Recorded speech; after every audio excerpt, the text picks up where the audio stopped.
تو بتا دیں آپ کو کہ فاروق عبداللہ کی یہ پہلی میٹنگ ہونے والی ہے، جس کو لے کر آج میٹنگ یہاں پر کی گئی ہے۔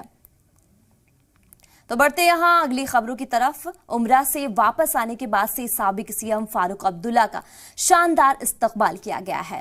مبارک سفر کو لے کر سوال پر فاروق عبداللہ نے ملک کے لیے دعاؤں کی بات کہی ہے۔ انہوں نے یہ بتایا ہے کہ عمرہ کے دوران انہوں نے ملک اور یہاں پر ریاست کے لیے خوشحالی کے لیے دعا مانگی ہے تاکہ عام لوگوں کو موجودہ بدحالی سے نجات مل سکے۔ وطن واپسی کے بعد یہاں پر آل پارٹی میٹنگ کے سوال پر انہوں نے یہ بتایا ہے کہ یہ پہلے سے طے تھا۔ یہ میٹنگ میرے جانے سے پہلے مقرر ہوئی تھی۔ جہاں تک وہاں جانے کا سوال ہے، جو ہی کعبہ شریف کے دیدار ہوئے تو میں نے پہلی دعا جو مانگی وہاں اللہ سے وہی کہ اللہ تعالیٰ ہماری ریاست میں امن لائے اور ہماری مشکلوں کو دور کرے۔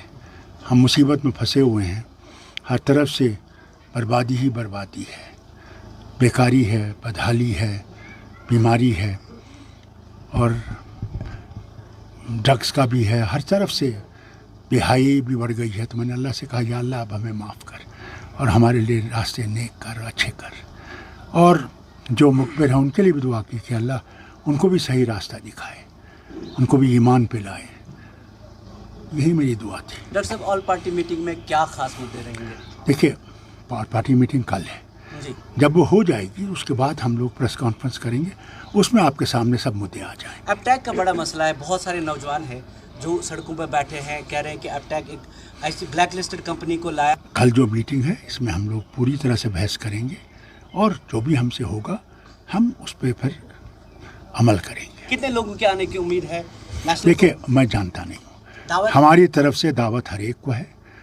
اب ان میں سے کون آتا ہے جس کو اللہ تعالیٰ توفیق دے آئے گا وہ تو میں نہیں جانتا۔ بی جے پی کو دعوت دے دیں گے؟ نہیں دعوت